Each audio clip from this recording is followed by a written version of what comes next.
বিসমিল্লাহির রহমানির রহিম।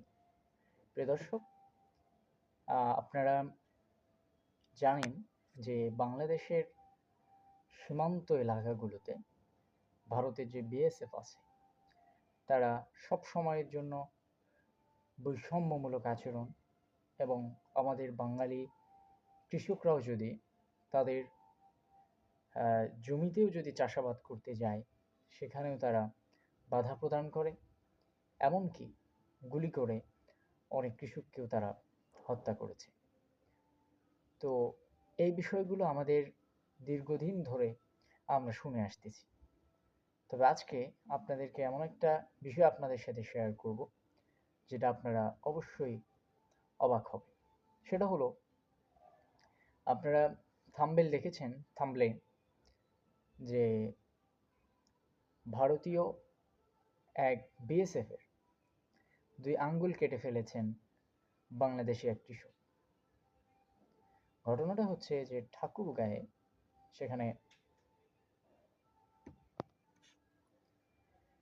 সেখানে এক কৃষককে তার জমিতে ঘাস কাটতে বাধা দেয় ভারতীয় বিএসএফ।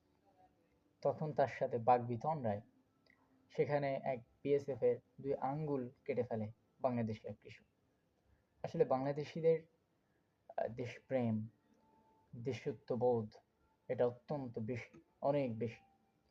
তো আমি এই বিষয়টা নিয়ে আলোচনা আমার মুখ্য বিষয় না।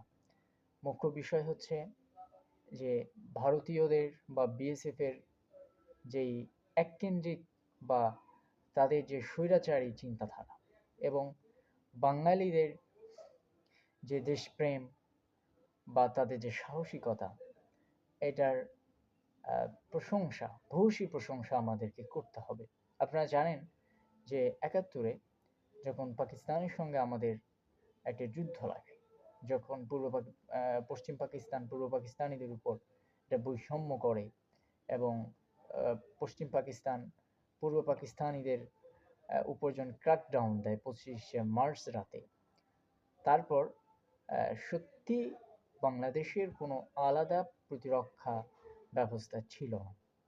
এরপরেও বাঙালিরা তাদের সাহস নিয়ে তারা এগিয়ে গিয়েছে যুদ্ধের জন্য, যে আমাদের সাহস এবং আমাদের দৃঢ়তা আমাদেরকে এই যুদ্ধের জন্য জয়ী করতে সহযোগিতা করবে।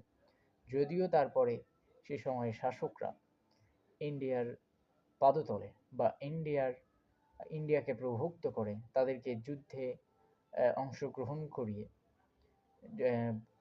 পুরা কৃতিত্ব ইন্ডিয়ার কাছে চলে যায়। তো এখানে কথা হচ্ছে যে আমরা সে সময় যদি ইন্ডিয়ার কাছে সহযোগিতা না নিতাম, হয়তো আমাদের স্বাধীন হতে একটু সময় লাগতো, অথবা আমাদের হতাহতির সংখ্যা বা নিহতের সংখ্যা আরও কিছু বাড়তো বা আরেকটু সময় লাগতো। কিন্তু এরপরে আমরা বাংলাদেশকে স্বাধীন করতে পারতাম ইন্ডিয়ার সহযোগিতা ছাড়া। তো এরপরেও তারা আমাদেরকে সহযোগিতা করেছে তাদের স্বার্থের কারণে। যদিও তাদের স্বার্থ ছিল, যেহেতু আমাদেরকে সহযোগিতা করেছে, এই জন্য আমরা তাদেরকে অসংখ্য অসংখ্য ধন্যবাদ, তারা আমাদের কাছে পাওয়ার যোগ্য। কিন্তু যদি তারা এটাকে তারা যদি নিজেদের অনেক বড় কিছু মনে করে নেয়, এটাকে যদি তারা আমাদের দুর্বলতা মনে করে, এই যুদ্ধের জয় যদি তারা নিজেদের ঘরে নিতে চেষ্টা করে, তাহলে এটা কখনোই একটা সুষ্ঠু বা এটা একটা যৌক্তিক চিন্তাধারা হতে পারে না। তো এখানে এরপর থেকে ৭১-এর পর থেকেই ইন্ডিয়া বাংলাদেশ থেকে বিভিন্ন ধরনের বৈষম্য করেছে এবং আমাদের দেশ থেকে যুদ্ধের পরে যা কিছু ছিল প্রায় সব কিছুই তারা নিয়ে গেছে। তো এখানে এরপর থেকেই তারা আমাদের সাথে যে বৈষম্য বা বৈষম্যমূলক আচরণ, বৈষম্যমূলক নীতি তারা প্রণয়ন করে, যার মাধ্যমে বাংলাদেশকে তারা শোষণ এবং বাংলাদেশকে তারা একটা ব্যর্থ রাষ্ট্রে প্রতিষ্ঠা করার চেষ্টা চালায়।